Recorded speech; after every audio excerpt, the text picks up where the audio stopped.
what'd you ask me? That is it going to be hitting hard enough that if you extract it without firing the round, is it going to pull the bullet out? So what you're asking me is the bullet going to be jammed into the rifling hard enough to pull the bullet if you try to extract a live case? Correct. Right? Yes. So the question is, we don't know. And the best way to find out would be to do it, but we're not going to do that inside a building, and even if we took the firing pin out, I don't want to do it. But here, the issue with that is max jam, as far as sticking bullets, means different things with different cartridges with different bullets, because what we found is most four groove barrels will not stick a bullet no matter how hard you jam it in. Like, and you can push it as far as you can possibly push the bullet into the rifling until the point where the bullet starts to go deeper into the case, and you can still extract it, and it will not grab a hold of it. But what we've also found is most 5 grooves and 5 Rs will grab a hold of it and will pull it depending on your neck tension. Now, you realize it depends how much neck tension we have. And this is, I would consider this to be relatively light neck tension, because remember, we ran the expander in it, but we didn't do anything after that. So we pushed them up somewhat. That's up beyond factory original, right? Now, Sam was asking about bushings. We didn't use any bushings, right? But let's just say you wanted to use this to hunt at this cartridge overall length, at this comparator measurement, and you knew that if you chambered this round, that there was a very good chance that when you tried to extract it, that it would pull the case back, dump the powder out, and leave the bullet in the rifling, right? So there's 2 different ways to address that. You could increase your neck tension by using the bushings. Push the neck down to get more neck tension to the point where the neck tension is enough on the bullet that it won't leave it in the rifling, right? Or, and this is what I personally do, I never put a loaded round in the gun unless I'm going to shoot it. Just as simple as that. So if I chamber a cartridge, whether I shoot it at a deer or an elk or whatever, if I'm going to shoot an elk and I put it in, and I'm like, and then I decide, no, he walks in the bush and I'm not going to shoot him, then I will shoot that cartridge at the end of the day. When I get back to camp or back to the truck or wherever, I'll just, or if I have to, I'll put earplugs in and just shoot it in the dirt. Now, here's the thing though, this is why I got you to turn the camera back on again. In my backpack, I carry a 243 bullet, a 6.5 bullet, a 7 bullet, a 30, and a 338. And I'm just talking about the physical bullet. And in each one of those cartridges, each one of those calibers that I just mentioned, I carry the heaviest bullet. So in 338, I carry a 300. In 30, I'm carrying a 230 grain bullet. In 7mm, I'm carrying a 195. In 6.5, I think I'm carrying a 140. There is actually some heavier ones than that. Anyways, the heaviest bullet for whatever caliber there is. All right, so if you're out in the field, say you chamber this. This is actually a good example, because say you chamber this and you decide, okay, I can't shoot it for some reason. You go to try to extract it. It leaves the bullet stuck in the rifling, but everything else comes out. All right, this is 338. So you just reach in your backpack, you get the 230 grain, 30 caliber bullet. Stand your gun vertical and drop it down the barrel, and it just goes pop and knocks it right out. Now sometimes you have to do it 2 or 3 times, but usually one hit and it'll knock it right out. So you never stick a bullet. It's way better than having to carry a cleaning rod or anything like that. We've actually, we start now. We include those instructions with every gun we build, written instructions, because I have a fellow that has a couple of my guns, and he stuck a bullet. And you stop and think about this. When he was shooting where he lives, in town and everything, it did not stick bullets. Okay, but we're working with dimensions that are so close that he was on an elk hunt in Wyoming, and it was like, I think he said like 20 degrees below zero. It was very cold. And he chambered around for that exact scenario. He was going to shoot an elk, but then the elk walked around the hill or whatever. He just didn't get to shoot that elk. He decided, oh, I'm going to take it out, right? And he out in the woods, in the wilderness area, he stuck a bullet.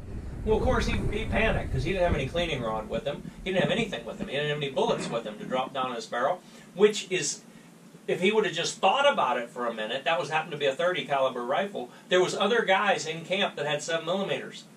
All they had to do is pull a bullet out of one, grab a pair of pliers and rip it out and drop it down. But instead, they went all through the woods trying to find a sapling that was the exact right diameter to go the whole way down a 28-inch barrel and knock it out. He did get it out, and he ended up, there's a picture on our website, he got a really nice big bull.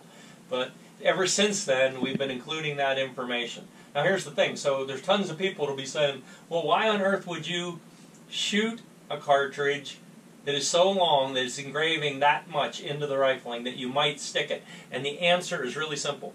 One hole accuracy. That's why.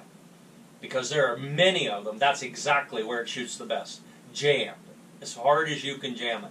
And again, if you think about it, when you take that bullet and you jam it into that rifling, it, as long as the chamber is square and straight and concentric, the bullet cannot possibly, the cartridge cannot possibly be any of these directions. You know, when it's jammed into there, it has to be perfectly straight, right? And so it pushes it dead center into the rifling, right? And here's something else. The pressure curve also builds uniform, because you think about it. If a bullet is going to take a running, say here's the rifling, and a bullet's going to take, this is all exaggerated, a bullet's going to take a running jump into the rifling, what are you relying on then for consistent velocity? You're relying on neck tension. Because if one of those has more neck tension and one of them has less, the bullet is going to take more, the cartridge is going to generate more or less pressure to get the bullet started, right? Think about it. In other words, if it's really squeezed tight in the case, it's going to take more to pull it out than if it's not as tight. All right, when it's jammed in the rifling like this, the pressure builds behind it uniformly, because then it has to start engraving into the rifling. And you get lower extreme spreads, lower standard deviations. So the simple thing is, carry bullets with you, individual bullets, that are one caliber smaller than whatever you're hunting with. And really, like I said, I just carry one of all of them, just in case, who knows who's along with me. So I'm like, okay, we can get that out. No problem. All right, so anyways, these are all fine. You did a good job here. Let's put these in this box. You don't have an extra box, do you? Nope. Okay, well, so we're putting them in this box. All right. We have been here for like, what did I just say, 11 hours? We've been doing this for like 11 hours. Long time. But we have 50 totally awesome shells. Oh, one last thing. You have to write that down, by the way, what we set these at. Write down your comparator measurement. Look, and then this, there's actually two things you have to write down. Write down your comparator measurement, and then look, this is cartridge overall length. And because the tips are not uniform, I average this. So like that one there, let's just call that 3825. That one's 3820.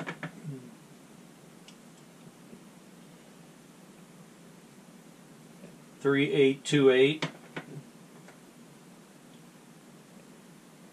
3825, and normally I just quit right there and call it 3825 because it's just an average. But that's cartridge overall length. That way, since your comparator is not my comparator, COAL. Yeah, COAL. Call it 3825, Mm-hmm. and then that at least gets you in the ballpark with your tools, right? The best thing to do is, I don't know if you already did this, but if you have some of this loaded ammo, like your other loaded ammo, you just measure it with your comparator. Then you write down whatever that number is on your tools. Right. Not my tools, because they won't be the same, you understand? Right. Okay, so that's it. And with the comparator, you was just checking that, and that was 3.825, or is that the No, that's cartridge overall that's right. length. You had took that out. Right. With this, remember our other number wasn't it 3820? It's 39 something. 3921. Yep, 3921. 0. Yeah. But Yeah. yeah. That's what we was looking for. Yeah.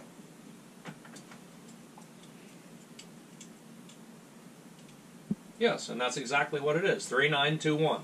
So you need to record both of those numbers. Now, there is something we almost forgot, and it's super important.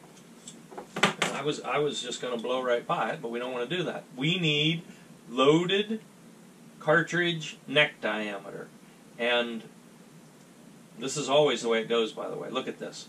You might want to actually show that. So we are at, depending on where you grab it, we're at 0.364, or if you go down the neck and grab it out on the end of the blade, we're at 0.3635. Now, the thing to remember is the neck in this gun is 365. Mm-hmm. So, potentially, you have 1 thou clearance total. That's a half a thou on a side, and it's actually a little bit more than that. But so we've changed multiple things. We put more powder in it, we increased our overall loaded neck diameter, and we also increased our cartridge overall length slightly. So it'll be an experiment when we go out. And when in the field we will do, by the way, you didn't spin all these, did you? No. No. I know they're good, because I know what brass this is. So that's it. That's where we're at. You can shut that off unless you guys have things to ask. Don't you want to know where the money's at? Evidently not. Okay. I was going to tell you. You want to know the meaning of life? Are you still on? You know the meaning of life? Hey, Hilo! Hilo, come here! See where my daughter is. Let that run. Is it still running or not? It's coming in. Hilo, come here. Yes! Hilo. What? We saw a rabbit No way. on the street The Cool. Easter Bunny. when we go down and talk to Brian. Cool. We saw it Hey, on the Hilo. street. I want to ask you something. I want to ask you a question. I just asked these guys. They didn't know. Hilo, what's the meaning of life? You got I got. That's absolutely right. What's the 3 most important words ever spoken? He is risen. That's right. And what's the only appropriate epitaph? Thank you for a car. That's right. There it is. There's life in What 3 was the first sentences. one? He is. The meaning of life is glorify God. Oh, okay.